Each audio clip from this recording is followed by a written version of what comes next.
Swastiastu, Assalamualaikum warahmatullahi wabarakatuh. Shalom, namo buddhaya, dan salam sejahtera bagi kita semua.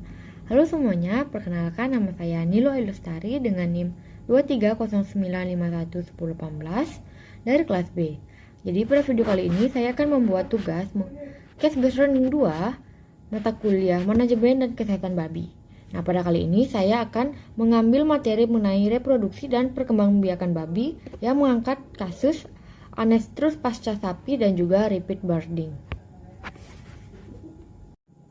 Latar belakang. Reproduksi memegang peranan penting dalam meningkatkan efisiensi produksi ternak babi karena berpengaruh langsung terhadap jumlah dan mutu anak babi yang dilahirkan. Nah, optimalnya tingkat reproduksi tidak hanya diukur dari jumlah anak yang lahir, tetapi juga dari kelancaran dan keberlanjutan siklus produksi. Tingkat produktivitas reproduksi yang tinggi sangat ditentukan oleh keterampilan peternak dalam mengelola indukan, mulai dari pengamatan birahi, proses kawin, masa kebuntingan, hingga penanganan pasca melahirkan. Nah, kesalahan dalam pengelolaan pada tahap-tahap krusial ini dapat menurunkan jumlah anak per kelahiran dan juga meningkatkan angka kematian anak babi serta menimbulkan masalah kesehatan pada induk. Oke, sekarang kita akan mengangkat dua permasalahan. Yang pertama itu ada anestrus pasca sapi, adalah fase di mana induk hewan betina, terutama pada pamalia seperti babi, sapi, kambing, dan juga domba, mengalami kondisi tidak birahi atau tidak estrus setelah anaknya disapih atau dipisahkan dari menyusu. Lalu yang kedua itu ada repeat birthing, adalah kondisi pada hewan betina, terutama pada babi, sapi, kambing, dan juga hewan ternak lainnya di mana hewan tidak berhasil bunting atau hamil meskipun telah dikawinkan atau diinseminasi buatan atau biasa disebut dengan IB sebanyak 3 kali atau lebih pada siklus birahi normal dengan pejantan atau semen yang fertil atau subur. Sekarang kita akan membahas yang pertama itu ada anestrus pasca sapi. Nah, penyebab utama kondisi ini meliputi defisiensi energi akibat produksi susu selama laktasi yang tidak diimbangi dengan asupan nutrisi yang cukup, serta stres fisik dan juga psikologis pasca melahirkan dan menyusui.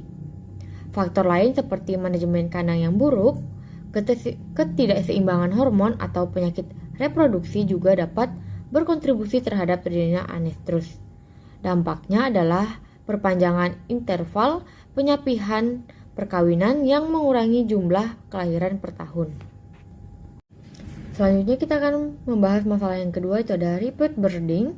Penyebab utamanya itu meliputi infeksi reproduksi seperti leptospirosis, PRRS atau biasa disebut dengan Porcine Reproduction and Respiratory Syndrome atau brucellosis yang merusak sistem reproduksi, serta kesalahan waktu inseminasi bisa terjadi karena terlalu awal, lambat dari ovulasi.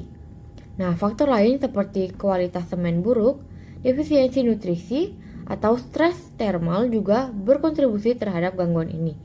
Dampaknya adalah penurunan efisiensi reproduksi dan peningkatan biaya produksi akibat repeated service.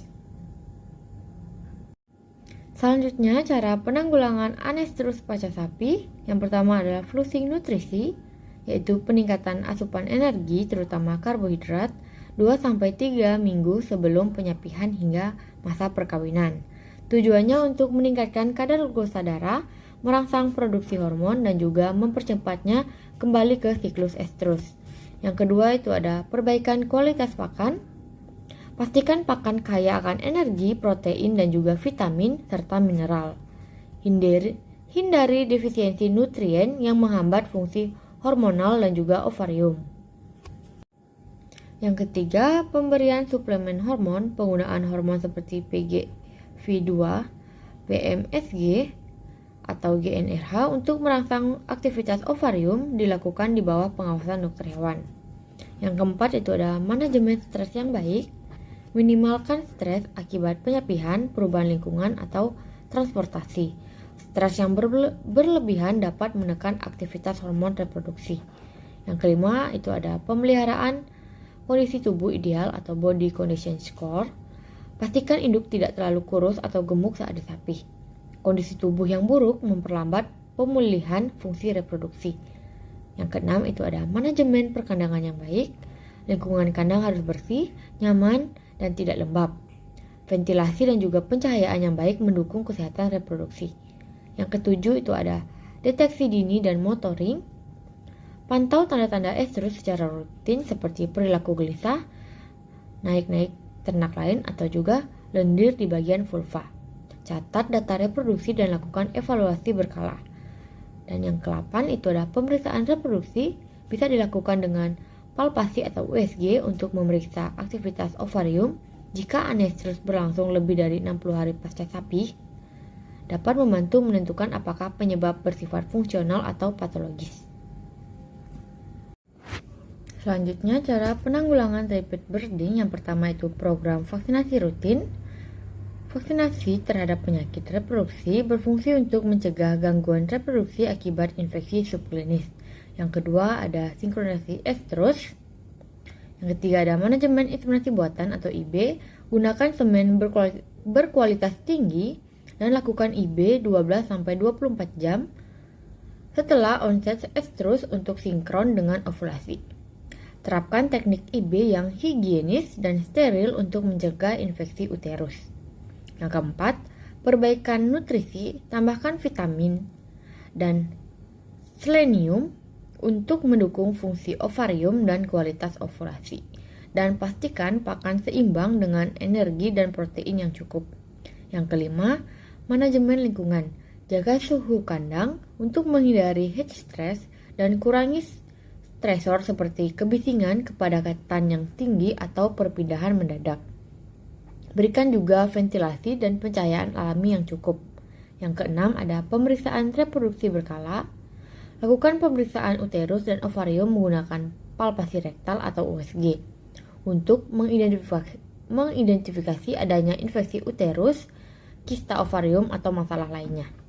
Yang ketujuh, catatan dan evaluasi reproduksi. Catat data IB, estrus, dan hasil kebuntingan secara teratur. Lalu evaluasi performa reproduksi minimal setiap 3 bulan untuk mengambil tindakan korektif tepat waktu. Selanjutnya itu kesimpulan dan saran. Anestrus pasca sapi dan repeat birthing merupakan dua masalah reproduksi yang umum terjadi pada sapi betina, babi, dan juga kambing, yang dapat menghambat efisiensi reproduksi dan menurunkan produktivitas ternak. Anestrus pasca sapi disebabkan oleh gangguan hormonal akibat stres, nutrisi yang tidak memadai, dan juga manajemen pasca melahirkan yang kurang optimal. Sedangkan repeat birthing disebabkan oleh kombinasi faktor internal seperti infeksi atau gangguan ovarium, dan juga gangguan eksternal seperti kualitas semen dan teknik inseminasi yang tidak tepat. Nah, untuk mengatasi kedua masalah ini diperlukan perbaikan manajemen pakan dan kesehatan ternak, pemantauan reproduksi secara rutin, penerapan teknik inseminasi buatan yang tepat, serta peningkatan pengetahuan peternakan melalui pelatihan dan juga penyuluhan.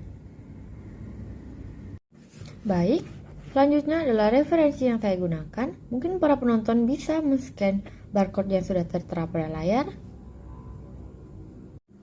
Baik, sekian video saya pada kali ini mengenai anestrus pasca melahirkan dan juga repeat birthing. Saya ucapkan terima kasih kepada para penonton. Saya tutup dengan Om Santi Santi Om. Wassalamualaikum warahmatullahi wabarakatuh. Sampai jumpa pada video-video saya selanjutnya.